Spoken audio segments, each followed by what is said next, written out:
You only focus on your little home business and don't bother with the housework. And so my mother-in-law's regular snide remarks began again. I'm Susan, a 32-year-old web designer. I live with my husband John and his mother in our family home, which used to be John's childhood home. I was employed at a company before I got married, but I decided to go independent and work from home as a web designer after tying the knot. Most of my work comes from referrals from the company I used to work for, from clients who liked my design. They didn't want to lose a valuable resource like me, so they keep sending work my way. This setup is beneficial for both of us. I save on commuting time, and I had also wanted to properly manage my household duties after marriage. Both my former employer and I are satisfied with this arrangement. However, my live-in mother-in-law doesn't seem to find it amusing that I'm working. She's old-fashioned and often says, "It's common sense for a wife to become a full-time housewife and support her husband once she's married." It's different from those old days. Most households have both partners working now. John tries to appease her. "But you're earning the money we're living on. She needs to handle the housework properly," she retorts, seemingly unconvinced. "Your wife's not earning much with that home business of hers, is she?" Mother-in-law doesn't seem to understand my job and always refers to it as a home business. I feel like I'm managing the housework well in between my work, but she's discontented because my way of working is different from the full-time housewife she imagines. Maybe to her, who deeply cares for her only son, I'm the wicked woman who stole her precious son. She's been throwing sarcastic remarks at me since the beginning of our marriage. She seems to dislike everything I do. John told me that she's been relying more on him since his father passed away about 5 years ago. While he does seem annoyed, he also seems happy to be needed by his mother. Our home, situated in a residential area, was purchased by John's father about 30 years ago. The remaining mortgage was paid off with his life insurance, and the house is now in his mother's name. It's just the right size for the three of us, and it even has a room for me to work in, which is a big help. My mother-in-law has been living here for 30 years and seems to have many friends in the neighborhood who often come to visit. When her friends come over, I have to interrupt my work to serve them tea and snacks. When these women of her age gather, they often start talking about the issues they have with their daughters-in-law. My daughter-in-law always runs back to her parents' house at the slightest issue. She's here only about half the year. My daughter-in-law spends money like water. My son is having a hard time. We even had debt collectors coming. It was terrible. Listening to these conversations from my workspace, I can't help but chuckle. They're all trying to outdo each other on how bad their daughters-in-law are. They never have anything good to say about them. The daughter-in-law here is amazing, managing both her work and the housework. When one friend praises me, my mother-in-law doesn't seem pleased. She's not doing anything great with her work. It's just like a little home business. I wonder how much she's earning. Huh. She intentionally says it loudly enough for me to hear. Really? My daughter-in-law spends all the money she makes from her part-time job on herself, one friend shared. In response, another friend said, the money my wife earns is hers, and the money her husband earns is for all of us. Everyone burst into laughter at this. Things weren't like that in our day, my mother-in-law began, launching into one of her usual tales. I put on my headphones to drown her out. I've heard these stories countless times, and am tired of them. Even worse, they often disrespect modern wives, and I can't bear to listen. I block out the outside noise and focus on my work. One day, John announced he wanted to get a new car. I've been thinking about getting a new car. Is that okay? He asked casually during dinner. Why do you need your wife's permission to buy a car? My mother-in-law snapped. John hurriedly tried to placate her. Well, it's a car for all of us. I can't just decide on my own, can I? Indeed, buying a car is a big decision that shouldn't be made alone. Still, my mother-in-law wasn't satisfied and continued to argue with him. You're the only one with a driver's license, so you should buy whatever car you want. My poor husband, who usually does whatever his mother tells him to, looked at me helplessly. You can decide, I said, throwing him a lifeline. Don't constantly ask your wife's opinion. Just decide for yourself. John always checks with me or his mother about everything. It's good that he's not selfish, but it's a bit frustrating how indecisive he is. His father, my father-in-law, was the type of man who decided everything on his own, and my mother-in-law often complained about it. Growing up witnessing such dynamics, John believes it's wrong to be too assertive. On the other hand, my mother-in-law, who grew up with a domineering husband, believes that's how a husband should be. My mother-in-law's dissatisfaction with John's constant need for approval is directed at me. Susan is always nagging John. That's why he's become like this. She blames me. I was taken aback and didn't know what to say. Yeah, Susan is always complaining. That's why I can't make decisions on my own. John joined in, blaming me. But I didn't say anything. I defended myself, but it was pointless. John always takes his mother's side. We've been married for about 2 years, but he's never defended me in front of his mother. When she's not around, he apologizes, saying, I'm sorry, you're really the most important to me, but I can't trust him anymore. He initially seemed considerate of me, but he never stands up for me. I'm starting to wonder if I need to reconsider our relationship. I'm worried about whether I can continue living with John. Kindness and indecisiveness are different things. I wish he would stand up to his mother. About a month later, John's new car arrived. The smell of a new car is the best. Let's all go for a drive on my next day off, he said gleefully. His excitement was infectious, and even my mother-in-law seemed happy. That's a nice car. It must have been expensive, right? But it's okay since it's coming out of your salary, right? My husband didn't respond to her question, instead enjoying fiddling around with various parts of the car. I was dumbfounded as I looked at that expensive-looking new car. There's certainly a limit, even though I said he could do as he pleased. My husband came into the house in high spirits. I confronted him. How much did that car cost? He answered nonchalantly, $60,000. Seeing my shocked face, my husband continued curiously, but you said I could buy any car I wanted, didn't you? My mother-in-law quickly took my husband's side. That's right. You left it up to John, so don't complain now. I did leave everything up to him at the time, but I wanted him to consider our financial situation as well. Where is that kind of money coming from? I asked my husband, ignoring my mother-in-law's comment. Well, I'm paying with a loan, he stammered. My mother-in-law shouted in his place.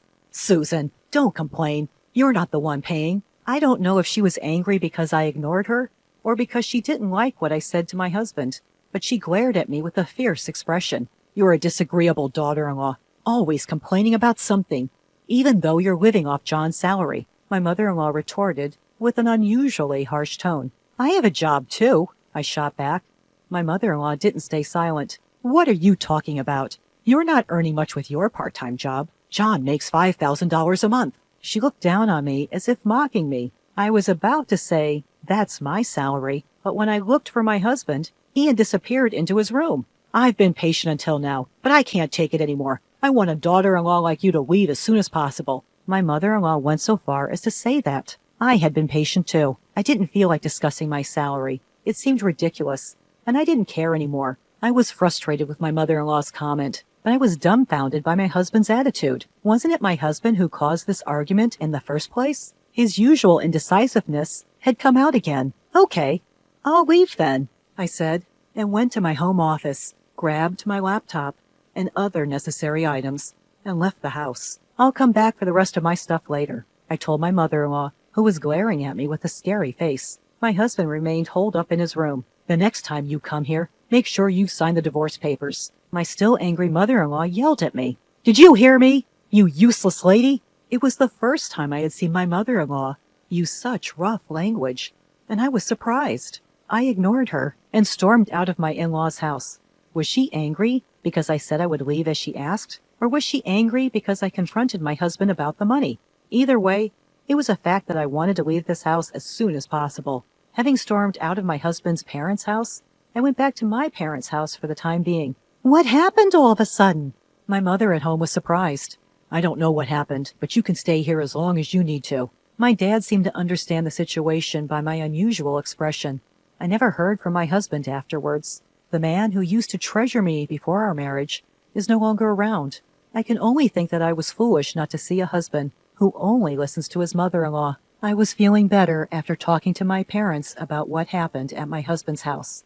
It calmed me down. You don't have children. It's better to divorce sooner rather than later, my mom told me, and I agreed. I have a job, so I wouldn't be inconvenienced in my life. On the weekend, my father helped me move my belongings out of my husband's house. My husband was nowhere to be seen, and my mother-in-law didn't appear from her room. I called out in front of my husband's room. Thank you for everything. Could you sign the divorce papers? I slid the divorce papers under the door. I've signed. Is this okay? A curt voice of my husband came from behind the door along with the divorce papers. I was sad that our marriage ended in such a way. Without saying anything to my mother-in-law, I left my husband's house. It was a house where I had lived for about 2 years. But I didn't have many good memories. I went straight to the city hall and submitted the divorce papers. I wanted to settle it quickly if it could be done with a piece of paper. After the divorce, I stayed at my parents' house and continued my work there. I was thinking of renting a room and living alone, but my mother told me, "Please, stay here for a while. It's much safer than living alone." My father was also against me living alone. John and his mom are strange. They might come to your house. I thought that wouldn't happen, but I felt at ease being with my parents at home. Fortunately, I can work from anywhere, so I decided to live at home for a while. About 2 months had passed, and I had almost forgotten about my ex-husband and ex-mother-in-law when a call came from an unknown number. Who could that be? Maybe it's a wrong number. Thinking that, I didn't answer the call. However, the calls kept coming.